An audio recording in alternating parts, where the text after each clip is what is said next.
Bueno, buenas tardes a todos, a todas. Les saluda Marisol Zarza desde el Centro de Extensión.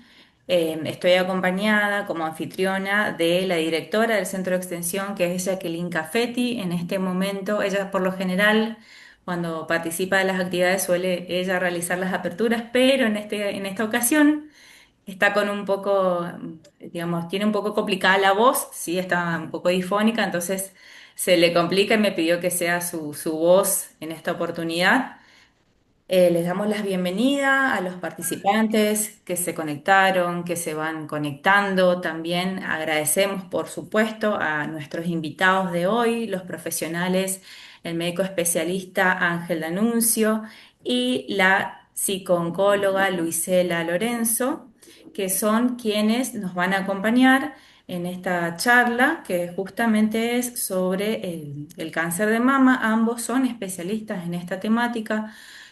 Por un lado, el doctor D'Annunzio tiene una vasta trayectoria justamente en lo que es oncología, tanto a nivel provincial como nacional, y la licenciada Lorenzo, perdón, también es especialista en psicooncología, en el Instituto de Previsión Social, también digamos, hace su atención clínica en la clínica Predigma y además es docente e investigadora de la Universidad Cuenca de Plata.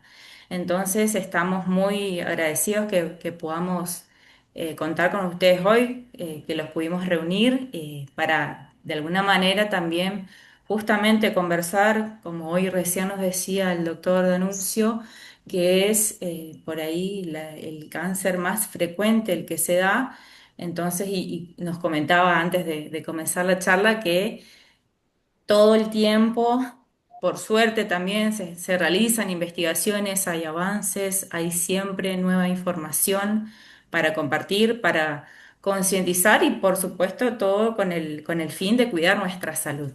Así que les explico que vamos a escuchar a los profesionales y si alguno de los participantes se le va ocurriendo alguna pregunta, puede ir ya escribiendo en el chat. Entonces, al finalizar toda la charla de perdón, de ambos profesionales, vamos a ir leyendo esas preguntas, pero también se puede abrir micrófono y hacer esas preguntas al final. Si alguno se anima y quiere mejor preguntar de manera verbal, también lo puede hacer.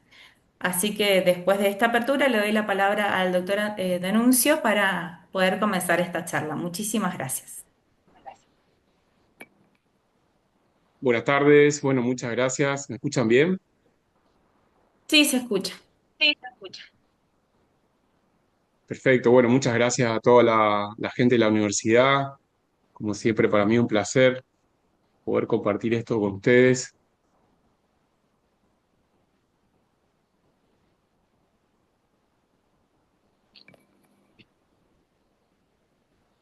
Bueno, un poco lo que nos trae acá es una enfermedad sumamente frecuente, es el cáncer por excelencia más frecuente en todo el mundo y por lo tanto también es el que más personas mueren por ella a nivel mundial, ¿no es cierto? Principalmente mujeres, porque la incidencia siempre es 10 a 1 en mujeres. Existen cáncer de mama en hombres, pero es muy infrecuente.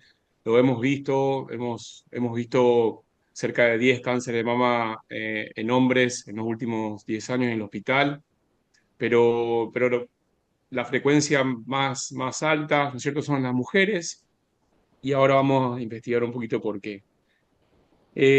Lo que me trae hoy era una charla a la comunidad, una conversación necesaria. Quisiera puntualizar los, los tips más importantes, ¿no es cierto?, en cáncer de mama para que la comunidad se pueda llevar, tanto alumnos como personal docente, como personal, como pacientes o personas de la comunidad, algunos mensajes quizás más importantes sobre el cáncer de mama.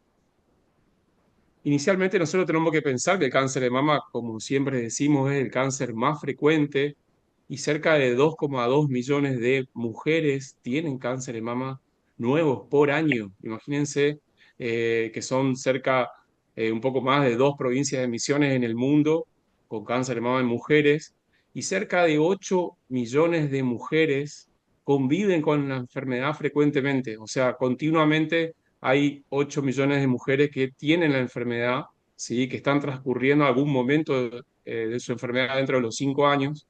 Y esto hace que tengamos una responsabilidad como sistema sanitario de poder recibir a estas mujeres todo el tiempo, ¿no es cierto? Tenemos que tomar conciencia de que es un impacto altísimo en cualquier sociedad.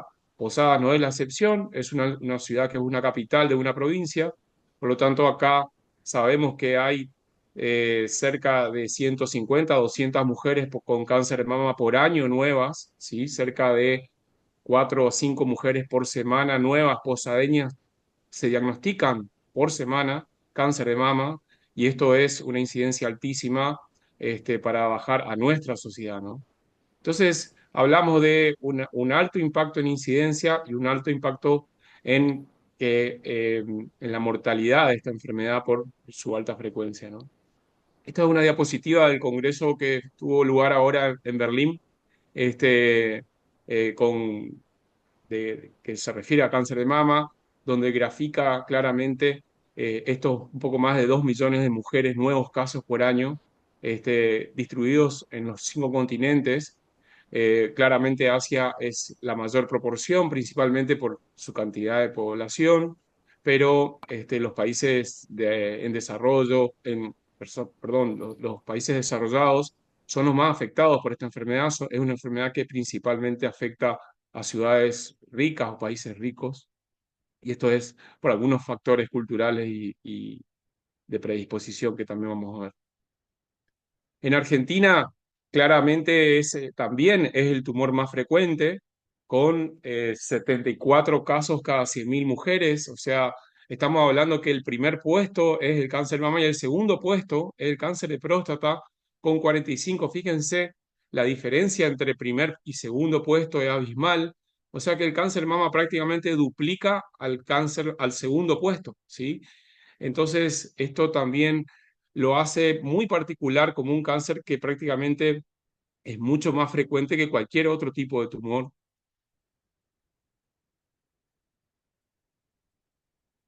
Y también, no solamente en la incidencia, sino en la mortalidad, ¿no es cierto? 18 muertes cada 100.000 habitantes por año. Estamos hablando de cerca de 8.000 a 10.000 muertes por año en Argentina, por cáncer de mama.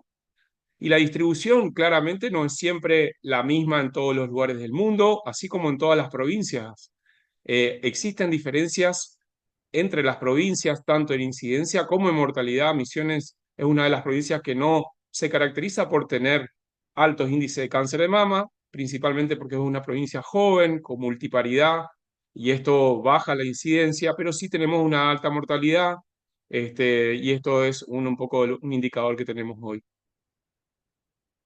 Saber que el cáncer de mama, la edad promedio es 63 años. Siempre pensar que la mayor cantidad de los casos son de 60 años para arriba, pero sí cada vez vemos más mujeres jóvenes, principalmente menor de 45 a 40 años, con cáncer de mama, y esta incidencia va aumentando en proporción a las décadas que van viniendo, y ahora lo vamos a ver. Una mujer con cáncer de mama estadio 2 y 3, ¿sí? En un estadio avanzado. Esto es una curva de sobrevida de una mujer clásica con cáncer de mama estadio 2 y 3 que logra o ser operada con axila positiva y que hace un tratamiento durante 2 a 3 años preventivo. Y fíjense que la sobrevida en ellas, en una paciente promedio, llega a ser del 89, entre el 87 al 89% a los 5 años. Estamos hablando de una enfermedad moderadamente avanzada, o sea, no avanzada con metástasis, pero sí localmente avanzada, ¿sí? Entonces, fíjense la cantidad de mujeres que pueden haber en este momento atravesando el tratamiento, y esto es el margen de lo que hablamos de los 2 millones, 2,2 millones nuevos casos a 8 millones de mujeres que están transitando en este momento en el mundo de la enfermedad. Y esto es secundario a que hay cada vez mayor sobrevida de estas mujeres, ¿sí?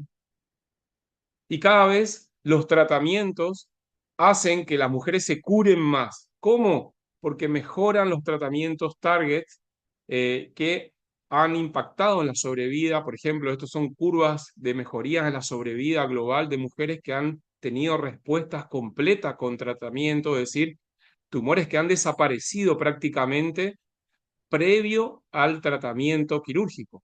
¿Sí? Esto es la cantidad, lo que hablábamos, la cantidad de meses en sobrevida que han ganado la medicina en una mujer con alto riesgo, ¿no? Lo que hablábamos, la incidencia en mujeres menor de 40 años viene aumentando década a década. Estas son las curvas de aumento en el mundo, ¿sí? De cáncer de mama en mujeres jóvenes, y esto habla de un montón de factores que predisponen a esto, principalmente de los genéticos y factores modificables, como vamos a ver ahora. Lo que tenemos que tener en cuenta en las mujeres jóvenes, que son patologías más agresivas, no todos los cánceres de mama son iguales, hay de 6 a 7, de 6 a 8 tipos de cáncer de mama, y los que afectan a mujeres más jóvenes, menor a 40 años, son de características más agresivas, tienen mayor riesgo de recurrencia y de metástasis, y tienen generalmente menor tasa de supervivencia a 5 años.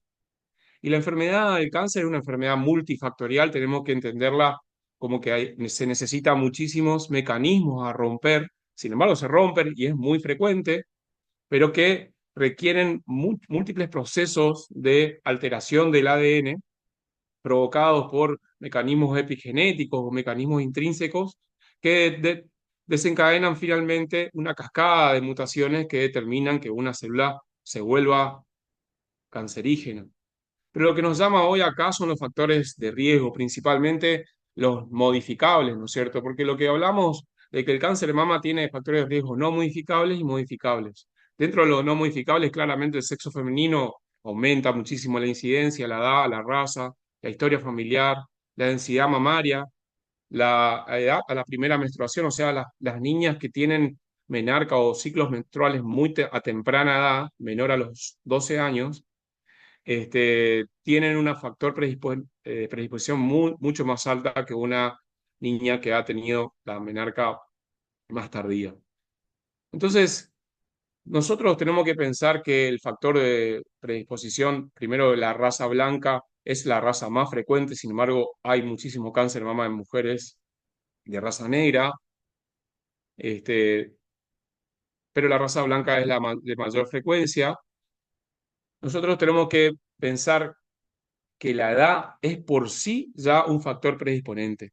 Entonces, una mujer que mientras va cumpliendo años, cada año que cumple aumenta su incidencia en cáncer de mama, su riesgo de tener cáncer de mama, hasta tener los 80 años. Y una mujer, una de cada 8 mujeres que cumpla 80 años va a tener cáncer de mama. Entonces, ese es un poco el promedio para poder fotografiar la gran incidencia, una de cada 8 mujeres que cumple 80 años. Claramente que una mujer que tiene 49 años tiene un 2,1% de tener cáncer de mama.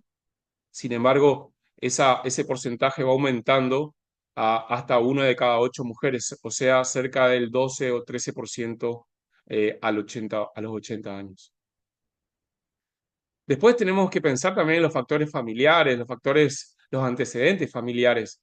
Una mujer con un antecedente de una madre o una hermana con cáncer de mama, tiene un gran componente genético, principalmente si es menor a 50 años. Entonces, para nosotros es otro tipo de paciente, y una de las principales preguntas que le hacemos en la primera consulta es cómo es su árbol genealógico con respecto al cáncer de mama, porque no es un dato menor y realmente a nosotros nos cambia muchísimo a la hora de solicitar estudios genéticos para poder incluso hacer los tratamientos. Entonces, tener un familiar de primer grado aumenta el riesgo por 2. Si el diagnóstico es menor a 30 años, el riesgo es por 3. Si el diagnóstico es mayor a 60 años, igual sigue siendo un aumento de riesgo. O sea que tener una madre con cáncer de mama mayor a los 60 años también aumenta el riesgo comparado a una persona que tiene una madre que no tiene cáncer de mama. Por esa razón, estas preguntas son un clásico en el consultorio, porque son los factores predisponentes. A eso le tenemos que sumar todo lo que tenga que ver con cuáles son los genes involucrados en esta transmisión de la predisposición genética y principalmente lo que nosotros conocemos son los BRCA1 y 2, el P53, el PTEN, son estudios genéticos, son genes que los estudiamos para ver si están involucrados al cáncer de mama que está teniendo la mujer actualmente. Y nosotros prácticamente hoy a toda mujer de menor a 45 años se testea el BRCA1 y 2 como rutina para saber si el cáncer de mama que tiene está involucrado en su parte genética. Incluso también, como decía, modifica los tratamientos que van a venir. Entonces, tener el gen de BRCA1 y 2 mutado predispone a un cáncer de mama, este, incluso bilateral.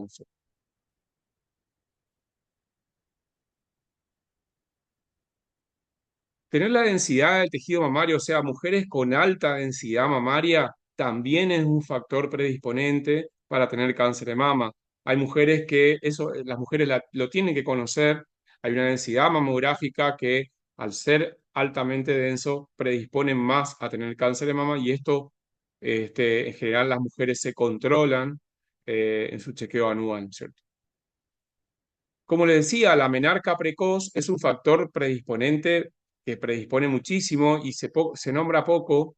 Entonces, entender que por cada año que se retrase la menarca disminuye un 20% el riesgo. O sea, es bastante importante en la pregunta en el consultorio a qué edad tuvo su primer ciclo menstrual, porque esto aumenta muchísimo la incidencia. Y también la menopausia tardía. La menopausia tardía, después de los 55 años, tiene mayor riesgo, esto principalmente por la exposición a los estrógenos de tanto tiempo, una menarca temprana y una menopausia tardía.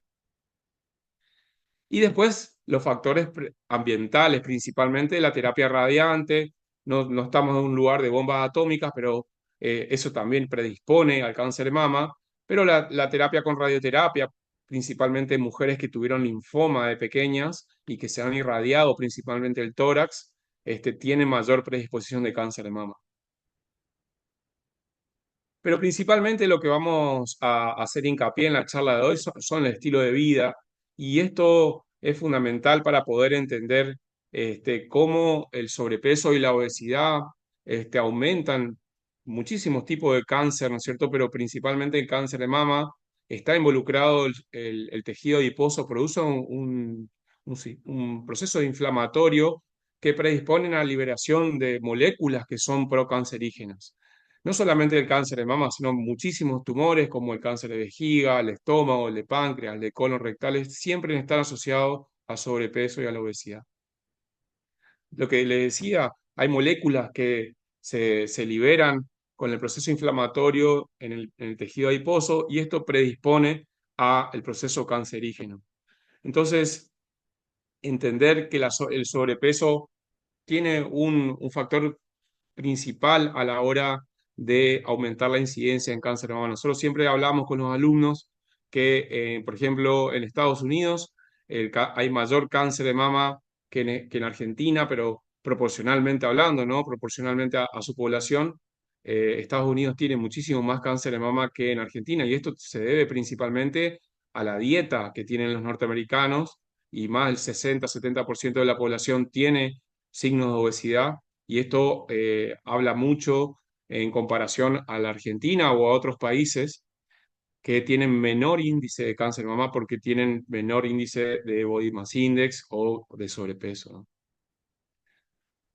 Otros factores predisponentes, la nuliparidad, o sea, una mujer que no tiene hijos tiene muchísimo más riesgo de cáncer de mama que una mujer que sí tuvo hijos, principalmente entre el punto de corte es los 35 años. Eh, Eso es quizá el punto de corte que se ha llegado a un acuerdo eh, y principalmente las mujeres que han tenido sí, un embarazo o no han tenido embarazo después de los 40 años. Bueno, la administración exógena de estrógenos, ¿sí? Las mujeres menopáusicas que tienen toman anticonceptivos orales como terapia de reemplazo o mujeres que han tenido han consumido anticonceptivos orales por más de 10 años.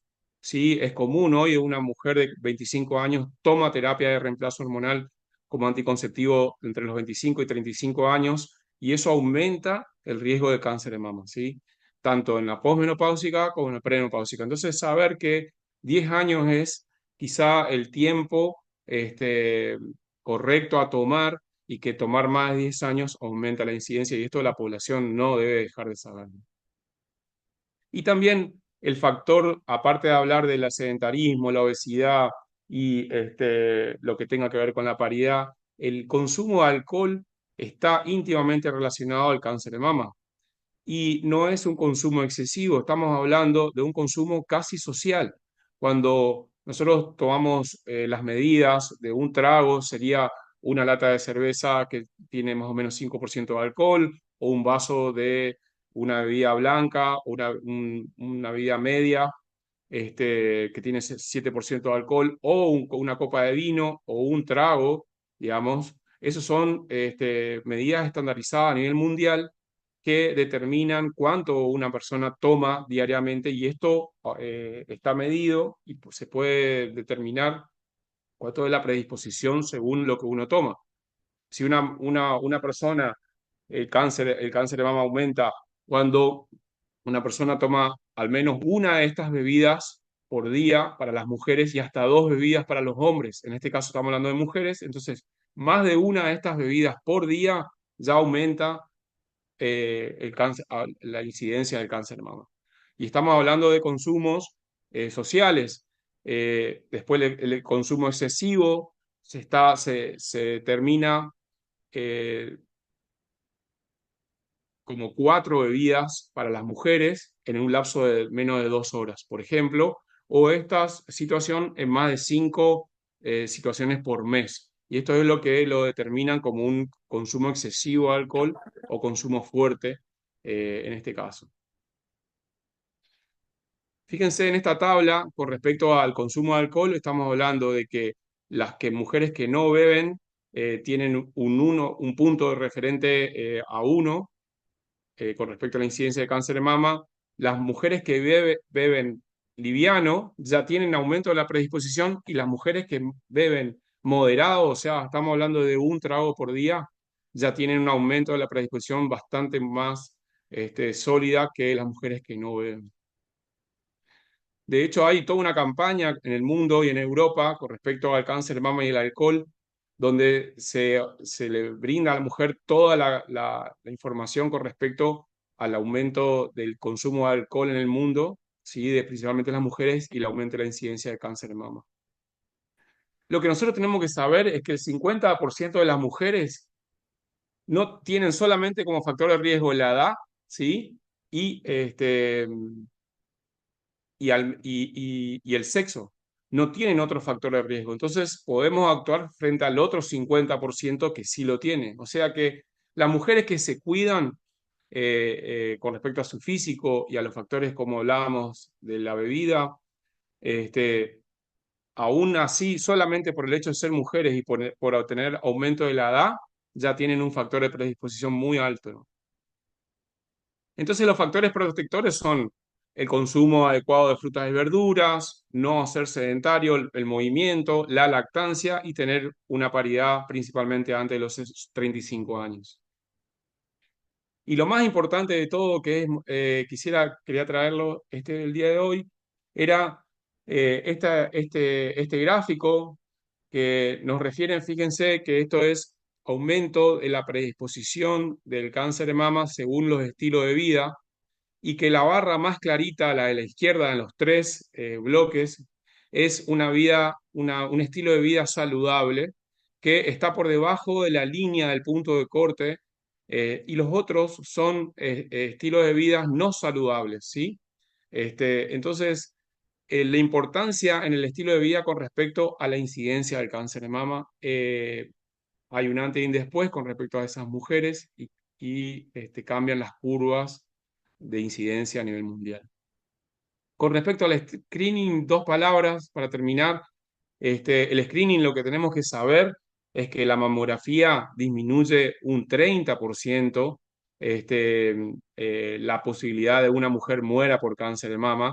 Y esto se vio principalmente en Estados Unidos, que convoca el screening a partir de 1980, y esto después se replica en los países nórdicos principalmente, eh, y que a pesar de que estos países tengan los mejores tratamientos, sigue siendo el punto del screening la que más impacta en la mortalidad hoy en día. O sea que el screening, a pesar de los tratamientos innovadores, sigue siendo el más poderoso para bajar la mortalidad. ¿A partir de cuándo? A partir de los 40 años, una o dos veces por año, una o cada año o cada 2 años, pero principalmente a partir de los 40 años, y esto es porque hablábamos del aumento de la incidencia considerable de todos los tumores en mujeres menores de 45 años. Como conclusión, logramos mejorar los índices eh, si mejoramos los índices de estilo de vida y optimizamos los métodos de detección temprana, disminuiría la incidencia y la mortalidad por cáncer de mama. El sedentarismo, el sobrepeso y la obesidad son factores que aumentan considerablemente la incidencia. Esto no debemos olvidar. Y los tratamientos hoy prolongan la vida en mujeres metastásicas y las posibilidades de estar vivas a 5 años son cerca del 80% o 70%. Entonces hoy una mujer metastásica inclusive vive muchos años. Para esto debemos confeccionar grupos de trabajo específicos para trazar circuitos preestablecidos, validados para la correcta atención de estos pacientes. Muchas gracias. Bueno, muchísimas gracias, doctor, por su disertación, aclaradora también. Y bueno, vamos a pasar a escuchar a la licenciada Lorenzo, ¿sí? Y ya les recuerdo que si quieren ir, por ahí se les van ocurriendo preguntas, ya vayan escribiendo en el chat. Entonces, cuando finaliza la licenciada, ahí damos un espacio de preguntas, ya sea leyendo las preguntas que ustedes escriban o también podrían abrir el micrófono y las hacen, de manera personal, ¿sí? Te escuchamos, Luisela.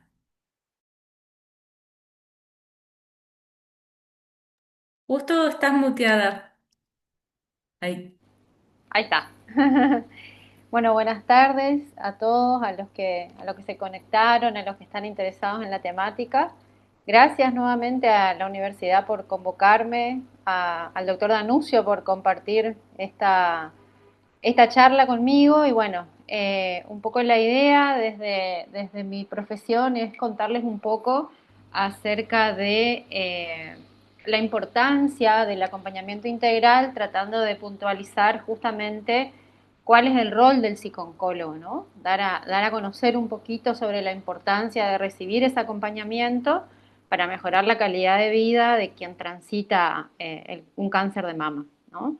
¿Se ve bien la pantalla? Yo porque tengo doble Sí, pantalla me sale ¿Sí? Está sí se bien. ve bien. Bueno, eh, y para empezar por ahí a mí me pareció interesante compartirles un poquito una idea básica de qué es la psicooncología, porque por ahí es algo que en el último tiempo se escucha mucho, ¿sí? Pero a veces también se piensa que es simplemente una rama, que cualquier psicólogo lo puede hacer y en realidad es una especialidad que implica mucho estudio posterior a la carrera de grado, ¿sí? Si hay estudiantes de psicología, me interesa mucho que sepan eso porque es una especialidad que uno lo tiene que hacer a posterior y que también es una especialidad que trabaja muy articulado con la medicina, o sea, te tiene que gustar también la medicina para poder trabajar con los equipos de salud y entender ese lenguaje que es tan particular. Cuando lo escuchaba el doctor, me acordaba cuando cursaba Oncología 1, Oncología 2, ¿sí? Para tener un lenguaje en común y entender qué es lo que sucede médicamente a una persona que transita un cáncer, ¿sí? Pero ¿qué hacemos los psicólogos? Tratamos de mejorar la calidad de vida, tratamos de proponer estrategias que le permitan al paciente, a la familia, a quien acompaña y también al equipo de salud, ¿sí? una actitud positiva y que afronten de manera activa, que tengan un rol activo y positivo durante todo el proceso oncológico. Obviamente que ese proceso no es lineal, no siempre es positivo y con la misma energía tiene sus momentos.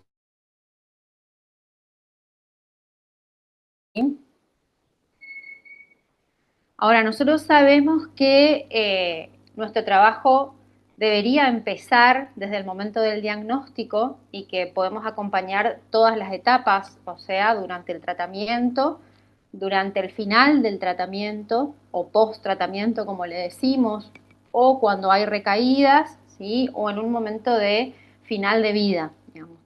En todas las etapas podemos intervenir. Los pacientes llegan cuando pueden, cuando quieren, ¿sí?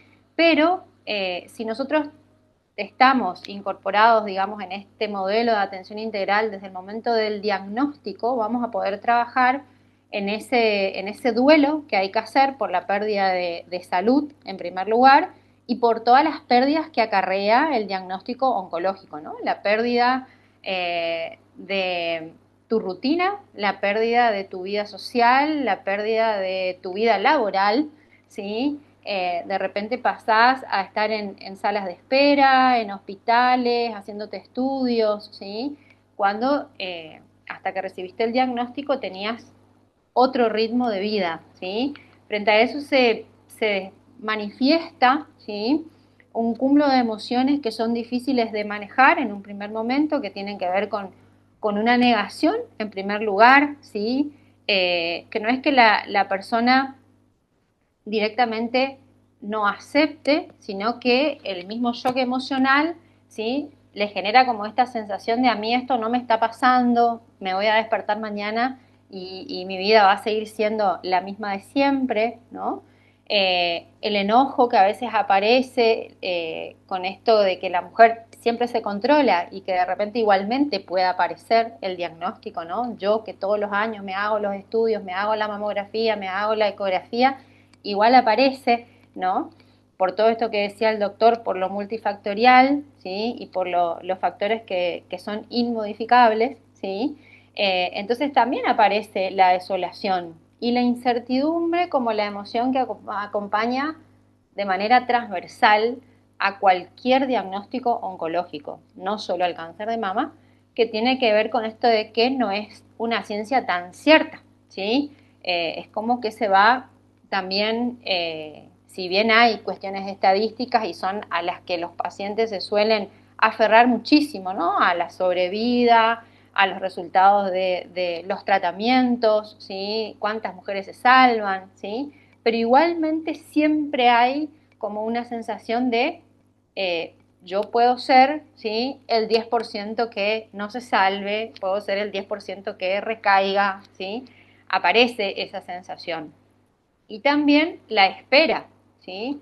Eh, yo por ahí siempre en el consultorio lo que escucho es, los pacientes dicen, no es como una herida ¿sí? Física que uno tiene, yo voy poniendo, no sé, remedio y voy viendo que me voy curando.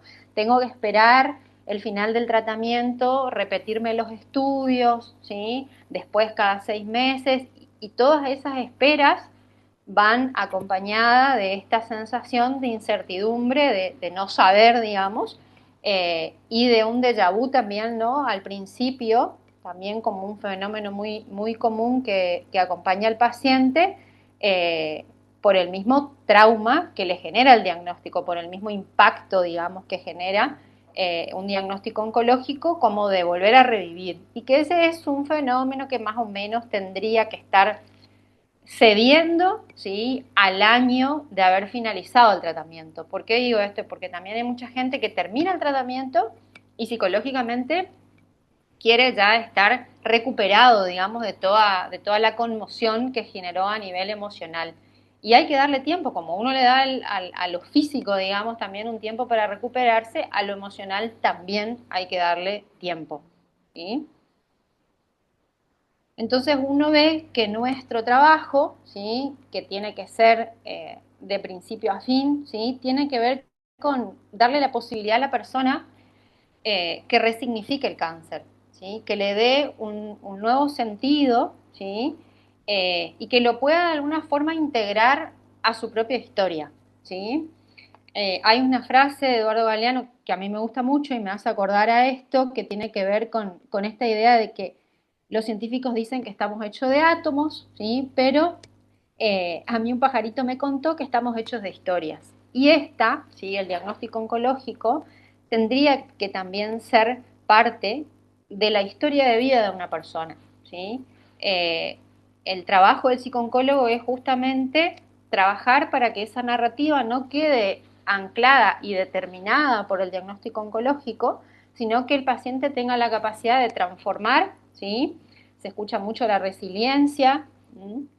O la transformación que los pacientes dicen, ¿no? Un antes y un después en la vida, pero también todo un trabajo de reconstrucción y de resignificar eso que le pasó, de poder incorporarlo a la historia, pero que no le domine, ¿sí? Todas estas conmociones negativas que se asocian a esa historia para que no se quede estancado, paralizado, bloqueado en ese momento de su vida y pueda continuar, ¿sí? Ahora, ¿cuándo consultar a un psicooncólogo? Yo les decía hoy, lo ideal es que podamos estar integrados desde el momento del diagnóstico, ¿sí?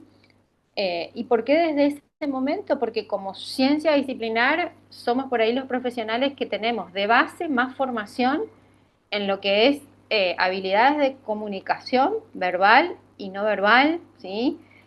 Como esta capacidad de preguntar, repreguntar y captar si el paciente o la persona en realidad que uno tiene enfrente está pudiendo comprender lo que uno le está diciendo, ¿sí? Entonces, en algún momento también somos interlocutores entre el paciente, la familia y el equipo, como para volver a preguntar, ¿sí? O hacer las preguntas, ¿se está entendiendo lo que el médico está diciendo? ¿Quieres hacer alguna pregunta? Esa es la función que tiene el psicooncólogo, por ejemplo, en el momento de dar un diagnóstico, ¿no? Si no estamos en el momento del diagnóstico, es una entrevista que se debiera poder generar, ¿sí? Y después comunicar al equipo de salud cuál es la comprensión que tiene ese paciente, ¿sí? Pero también hay situaciones muy puntuales, ¿sí? Que ameritan. Nosotros los psicólogos decimos, bueno, cuando una situación te impide que vos puedas continuar con tus actividades cotidianas del día a día, es cuando tenés que consultar a un psicólogo. ¿Sí? Esa es como la regla, digamos, básica para todas las personas, ¿sí? De cuándo consultar. Pero en relación la psicooncología, ¿sí? Al momento de recibir el diagnóstico, ¿sí? Si pasa un debido tiempo, que el tiempo, digamos, cronológico acá es muy subjetivo, porque lo que a una persona le puede llevar una semana, a otra dos, a otra tres, a un mes, a veces todo un año poder procesar el diagnóstico, ¿sí? Pero lo cierto es que si la persona siente que no está pudiendo reorganizarse con todas esas emociones que aparecieron desde el momento del diagnóstico, eso es como un motivo que justificaría que ya desde ese momento tenga acompañamiento psicooncológico, ¿sí? Cuando hay falta de adherencia al tratamiento, sumamente importante, ¿no? Y ahí es también esto de la mirada integral, porque eh, si nosotros no estamos incorporados a los equipos, ¿sí? O estamos trabajando en consultorio únicamente, nosotros tenemos lo que nos dice el paciente, ¿sí? Entonces, tenemos que tener esta referencia y contrarreferencia con los equipos de salud, con el oncólogo de cabecera, ¿sí? Si hay alguna falla en la adherencia al tratamiento, ¿no? De repente que no quiere hacerse la quimio, que posterga los estudios, ¿sí? Esos son como indicadores que me hablan de la falta de adherencia, entonces tengo que comunicar al equipo o el equipo tiene que comunicar al psicooncólogo para que sea algo que se pueda trabajar con el paciente y evaluar si esa falta de adherencia se debe a falta de información, a una decisión del paciente, si esa decisión está tomada a conciencia y con toda la información pertinente, ¿sí? Si es una decisión de la familia, si tiene que ver con una creencia religiosa en particular, con qué tiene que ver para poder también transmitir al equipo, ¿sí? El motivo de la falta de adherencia, ¿sí? Si hay síntomas de ansiedad y depresión, que por ahí son dos cuadros como muy, muy comunes, ¿sí? Que se presenten a nivel de salud mental, digamos, ansiedad y depresión son como y estrés postraumático también, ¿sí? Si no contás con apoyo social, también otro motivo para consultar, porque el paciente va a necesitar una red, ¿sí? Que lo acompañe, que lo apoye, ¿sí? Si por ahí hay problemas de comunicación, ¿sí? O falla el manejo de la información, ya sea entre los miembros de la familia o del equipo médico con la familia, ¿sí? O si hay algo que al paciente de repente le disguste de cómo se maneja la información, también puede ser un motivo para el que se solicite la intervención de un psicooncólogo. Por esto que yo les decía hoy que tenemos como más habilidades relacionadas a la comunicación verbal, ¿sí? De formación, digamos, los psicólogos. Si hay conspiración de silencio, también es motivo para consultar a un psicooncólogo, ¿sí? La conspiración de silencio es este fenómeno que se da cuando algunos miembros de la familia ocultan cierta información a otros miembros de la familia o al paciente o el paciente a la familia, que si bien es algo que hay que respetar, ¿sí? Dentro de las dinámicas familiares, o por lo menos hay que dar un tiempo a ver si eso tiene que ver con la dinámica de la familia o si es un fenómeno que está impidiendo que tomen una decisión que va a beneficiar al paciente, se trabaja de otra manera, ¿sí? Y bueno, en relación a eso es como muy interesante cómo surgió ese concepto que tiene que ver con un poco con algo histórico, ¿sí? La autora Kühler-Ross, ella iba a visitar a una amiga que estaba en un hospital y cuando llega, que estaba en un final de vida, le dicen que le quedaban unos días nomás, pero que ella no sabía que iba a fallecer. Cuando llega a la puerta de la habitación, estaban los familiares y ella le pregunta cómo está la amiga y le dicen, le quedan unos días nomás, pero ella no sabe, ¿sí? Que le quedan pocos días. Y cuando finalmente entra y le ve a la amiga le dice que no estaba muy bien, que le quedaban pocos días, pero que la familia no sabía que a ella le quedaban pocos días. En definitiva, todos los miembros sabían, pero no estaban pudiendo hablar de eso que estaba sucediendo. Entonces lo que uno ve es que ese fenómeno, en definitiva, lo que bloquea es que se manifiesten los deseos de las personas que están atravesando este fenómeno, ¿sí? Cómo quieren ser tratados, qué necesitan, ¿sí? Qué quieren hablar y qué no quieren hablar, quién quiere que visite o no visite, ¿sí? Todas esas cuestiones, entonces es siempre un fenómeno que hay que estar muy atentos, ¿sí? Si le está costando la adaptación a los cambios, también es un momento de consultar al psicooncólogo, ¿sí? Los cambios físicos son los que más impacto, por lo general, afectan a la persona, ¿no? En el caso de la mujer, en el cáncer de mama, la caída del cabello, ¿sí? Sigue siendo algo que afecta muchísimo, ¿sí? Porque, bueno, tiene un símbolo relacionado a la feminidad, el pecho también, la mutilación del pecho, ¿sí? Como símbolo también que está relacionado a la maternidad, a la lactancia, decía el doctor, ¿no? Bueno, hay como mujeres cada vez más jóvenes, ¿sí? Entonces también ahí aparece, bueno, si ya fuiste madre, si no fuiste madre, qué sucede con eso, ¿sí? Todos esos cambios que se ven a partir del diagnóstico y del tratamiento llevan también un proceso de adaptación que a veces necesitan un tiempo que no es tan posible en la oncología, ¿sí? Porque yo no puedo esperar que el paciente se adapte al cambio para enfrentar la quimio, lo tengo que hacer, ¿sí? Por eso es tan importante la intervención del psicooncólogo. Y también se puede consultar a un psicooncólogo o está justificado, digamos, la intervención cuando el paciente no puede enfrentar un procedimiento médico, ¿sí? O siente que no va a poder afrontarlo solo, ¿sí? A veces tienen ataques de pánico cuando tienen que hacerse una tomografía, una resonancia, un centello, un PET, ¿sí? Y a veces solamente con poder conversar con el paciente de qué sabe sobre ese procedimiento. Nosotros hacemos mucha psicoeducación en ese sentido, ¿sí? Facilitar a través, obviamente, de medios que sean científicos y que tengan información que sea verídica y que esté supervisada en el mejor de los casos por el equipo de salud, ¿sí? Por los oncólogos, que el paciente tenga acceso a esa información baja muchísimo la ansiedad.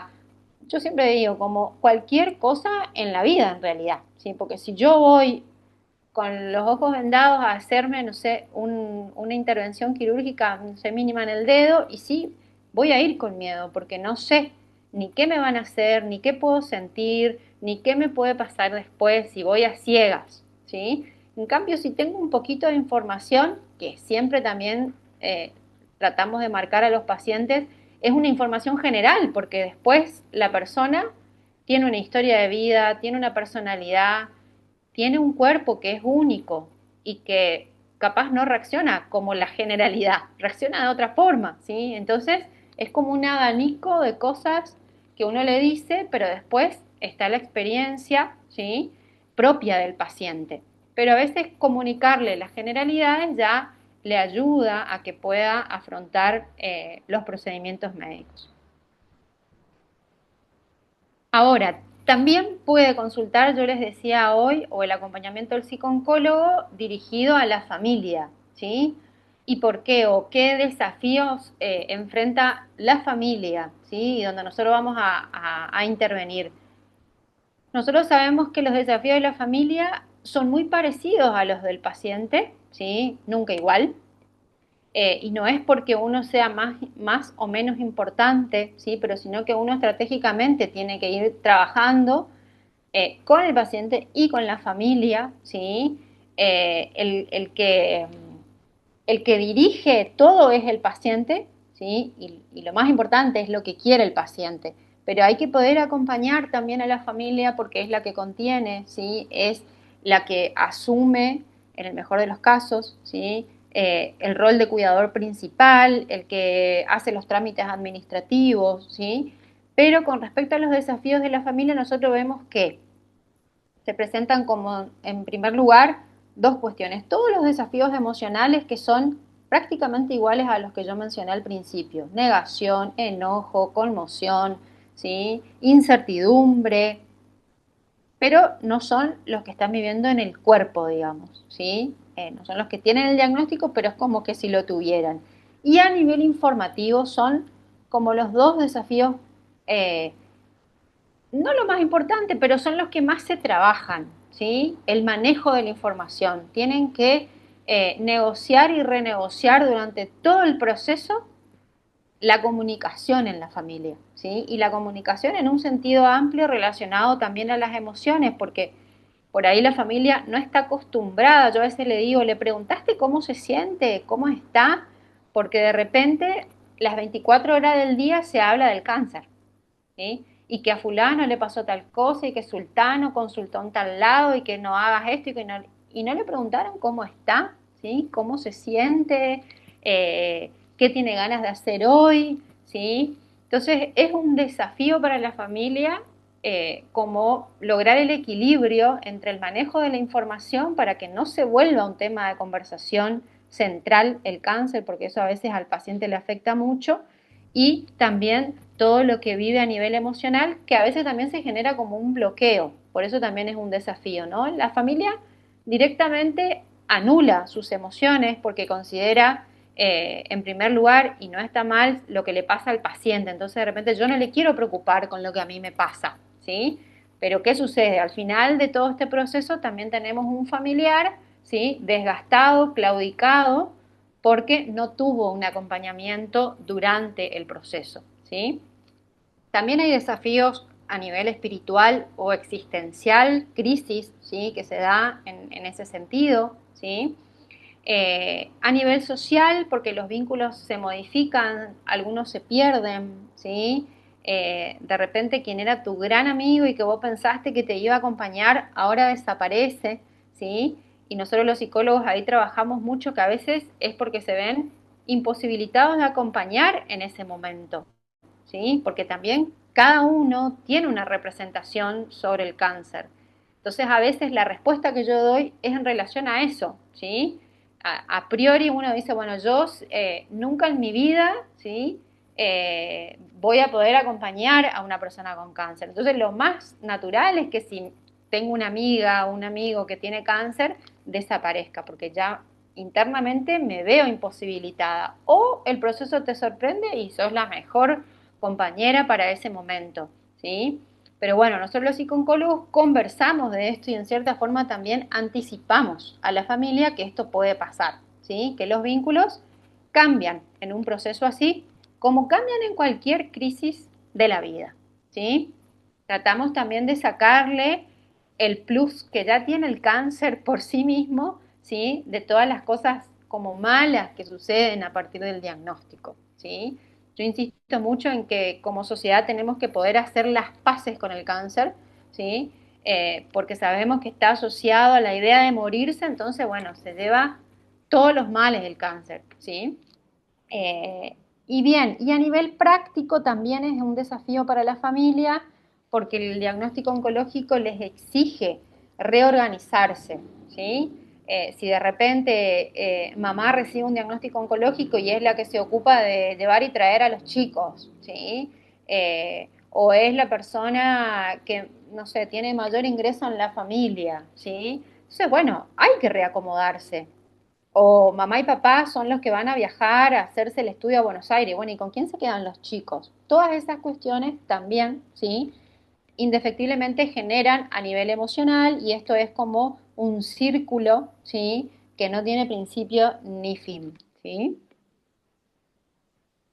Y en ese sentido, eh, lo que podemos hacer, en realidad todos, ¿no? No solo el psicooncólogo, sino el equipo de salud, familiares, amigos, entender que el acompañamiento que necesita una persona con cáncer no tiene un manual de instrucciones, no hay una receta mágica para acompañar, ¿sí? Sino que hay que estar, o sea, la presencia y el respeto por ese proceso, que es un proceso individual, ¿sí? Donde por ahí tiene que priorizarse la escucha, ¿sí? Una escucha muy empática, ¿sí?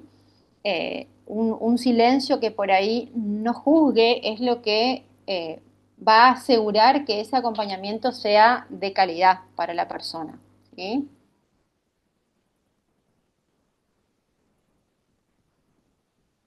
Bien, acá simplemente información de dónde me pueden encontrar, ¿sí? Eh, Realmente espero que no me necesiten, ¿sí? Pero estoy en el policonsultorio del IPS y bueno, en el Predigma. Bueno, muchísimas gracias, Luisela. Gracias también por tu presentación, que bueno, es real. Es justamente una de las cuestiones que por ahí se señalaba en la fundamentación de esta charla es pensar a la salud como un objeto complejo. Entonces, desde ahí pensar o procurar generar estos espacios de reflexión, más que nada desde una mirada multidimensional, ¿sí? Porque justamente son varios factores que van a incidir en nuestra salud.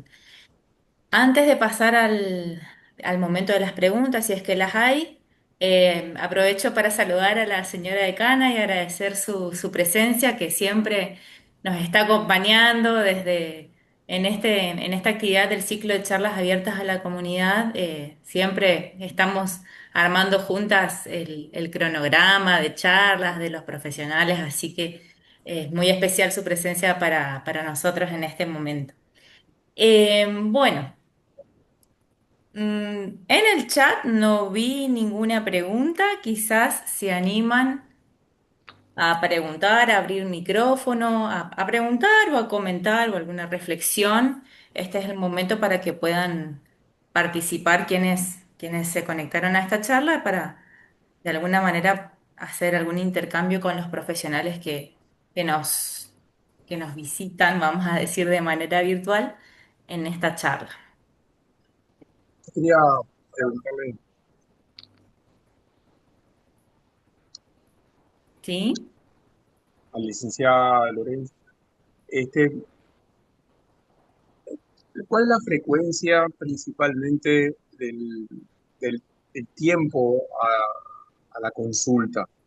Generalmente cuando comienzan la consulta con oncología, ¿son pacientes que están empezando su enfermedad o principalmente pacientes que están con una recaída? O sea, la pregunta es, ¿se acercan más mujeres que están sanas con posibilidades de vivir o se acercan mujeres digamos, en un contexto metastásico? Ujú.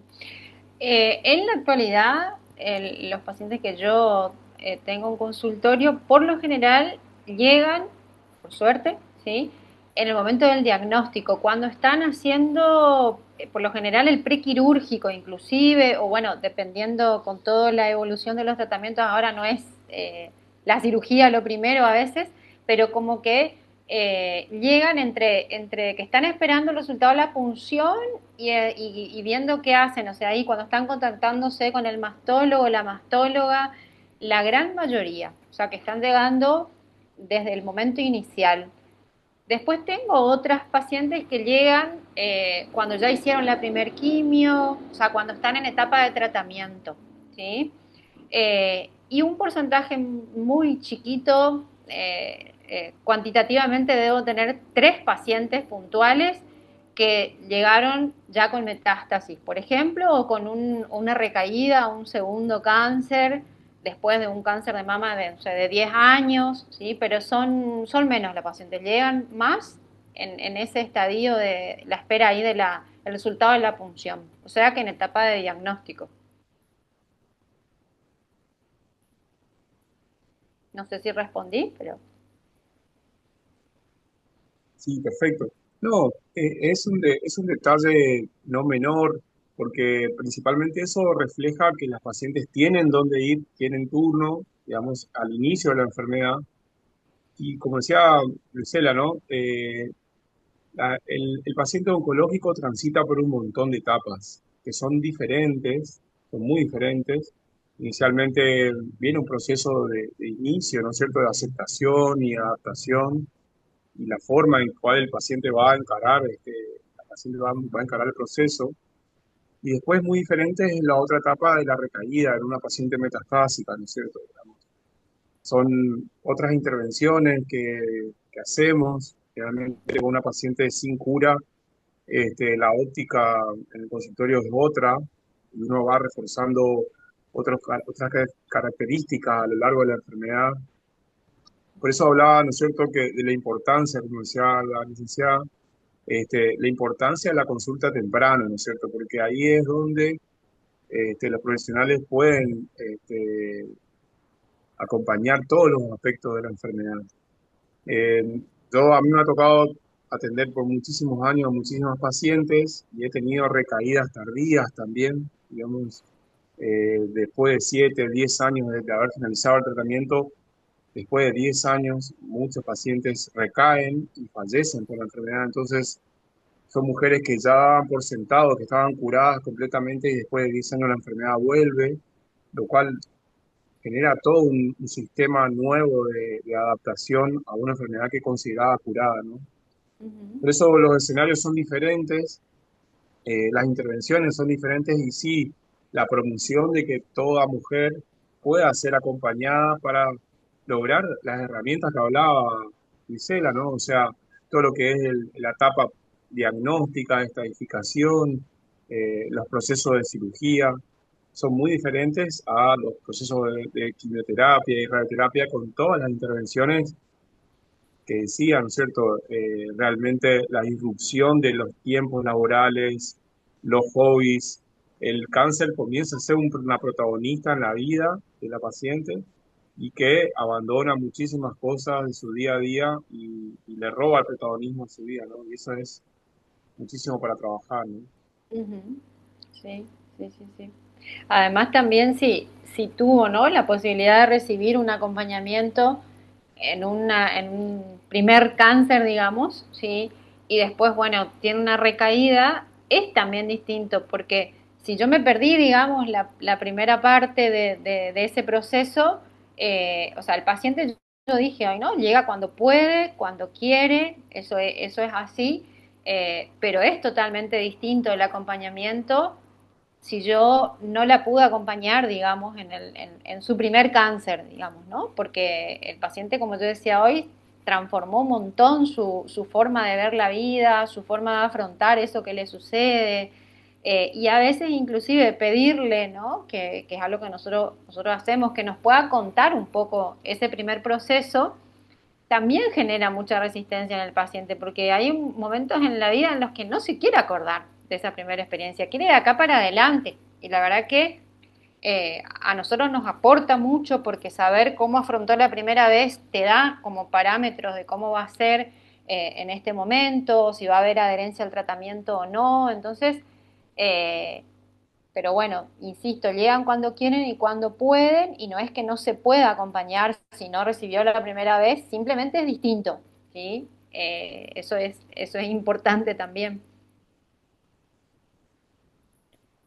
Tenemos una pregunta en el chat, pero voy a ver si se anima a preguntar. Maya, ¿te animás a hacer tu pregunta?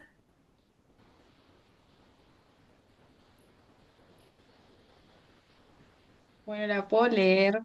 Mi duda por ahí era con respecto a los factores de riesgo. Si bien el doctor explicó que una menopausia tardía era un factor de riesgo, la duda por ahí que tengo hace un tiempo es si una menopausia temprana, por ahí que se da entre los 40 y 45 años, posterior a una histerectomía, podría ser considerado también un factor de riesgo o no para un cáncer de mama.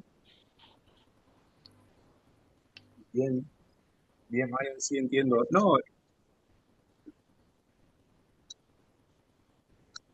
uno tiene que tomar la predisposición principalmente por el tiempo a la exposición a la exposición de estrógenos, ¿cierto? O sea, cuanto más es el tiempo a la exposición de estrógenos, mayor es la predisposición para el cáncer de mama. Cuando uno tiene una histerectomía con salpingoforectomía, este, no es considerado un factor de riesgo porque le reduce la cantidad de años a exposición a los estrógenos. Entonces, si bien no puedo descartar una mujer con una menopausia temprana, puede tener tranquilamente un cáncer de mama, por otros factores, ¿no es cierto? Pero en general, uno lo toma como que, digamos, la función ovárica, cuando se prolonga, es el factor que predispone al aumento de la incidencia. Eh, entonces, uno tiene que pensar que una paciente que se operó de los ovarios tiene incluso menor riesgo probablemente de cáncer de mama, principalmente los cánceres de mama clásicos, ¿no es cierto?, que son hormonodependientes, que son en mujeres de mayores de 60 años, que son la mayoría de los tumores de cáncer de mama, los clásicos, ¿no es cierto? Entonces sí, yo considero de que una menopausia temprana no es un factor de riesgo para un cáncer de mama. Buenísimo, gracias. Doctor, yo le quiero preguntar algo en relación a... Sí, Luisela.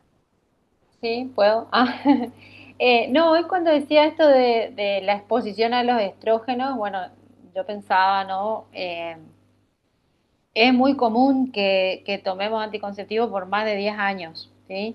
Entonces, ¿qué preventivamente, digamos, qué, qué se sugiere? Digo, capaz la pregunta es para un ginecólogo y no para el doctor, pero seguro que me va a poder responder, porque también se me viene, digamos, yo ya fui mamá, decidí no tener más hijos de los que tengo, digamos, pero me acuerdo que fue una discusión con mi ginecólogo porque, bueno, yo no quería consumir más anticonceptivos, tampoco quería el DIU hormonal y lo cuento así porque siempre me quedó la duda, digo, entonces, ¿qué hacemos, digamos? Porque tampoco quiero estar al riesgo, digamos, de embarazarme. Sí, si bien obviamente que hay otros métodos para poder cuidarnos, pero digo, en definitiva, por ejemplo, no sé, un DIU hormonal, ¿sería lo mismo que tomar anticonceptivo o no, digamos? Porque yo no quería nada, digamos, ¿no? O sea, no quería Bien, no tomar nada ni poner nada en mi cuerpo. Esa era la Bueno, decisión que había tomado, pero en nunca realidad, encontré una sí. explicación. No, el DIU con hormonas no tiene Ujú, la dosis que tiene son las dosis de los anticonceptivos hormonales. Es una dosis mucho más baja, por lo tanto no ujú, tiene la misma predisposición. Yo lo que recomiendo son 10 años y con 10 años, a partir de los 10 años, buscar otra barrera. En este caso, el DIU es una excelente barrera para una pareja estable, eh, la vasectomía o la barrera profiláctica, ¿no es cierto? O sea, ujú, buscar otra barrera porque, bueno, más de 10 años no solamente el cáncer de mama, sino que otros trastornos puede dar también, pero no es el momento. Eh, Considero que es lo justo y necesario para una mujer. Digamos, ujú. más de 10 años no lo aconsejaría para nadie. Bien, bueno, gracias. Gracias, Luisela, también por tu pregunta, porque obviamente todo lo que van preguntando sirve para todos, digamos.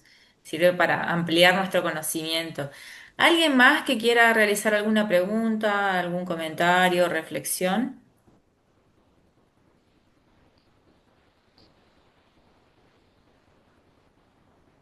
Siempre damos un tiempo porque parece que cuando decidió...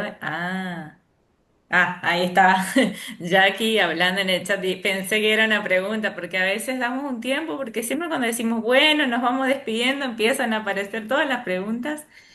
Pero bueno, acá tenemos el comentario de nuestra directora del centro de extensión que dice, excelentes disertaciones, muchas gracias Luisela y Ángel por aceptar la invitación de la Facultad de Ciencias de la Salud de la UCAMI y por sus valiosos aportes. Así que nuevamente soy la voz de Jackie, que lamentablemente está con un poco, está un poco afectada su garganta, entonces se le complica poder hablar de manera fluida. ¿Alguien más que quisiera comentar algo, preguntar? Si nadie más desea hacerlo, bueno, nuevamente volvemos a agradecer otra vez a nuestros disertantes que aceptaron dar esta charla súper importante para la comunidad, así como lo dice el nombre de nuestro ciclo, sí, charlas y actividades abiertas a la comunidad. Agradecemos a todos los conectados, a quienes permanecieron hasta el final. Gracias por estar presentes.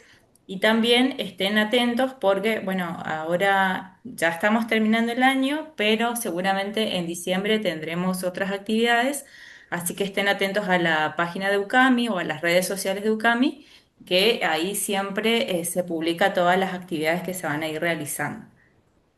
Así que muchísimas gracias, entonces vamos a dar por cerrado este encuentro y bueno, muchísimas gracias de vuelta, que tengan un muy buen final del día.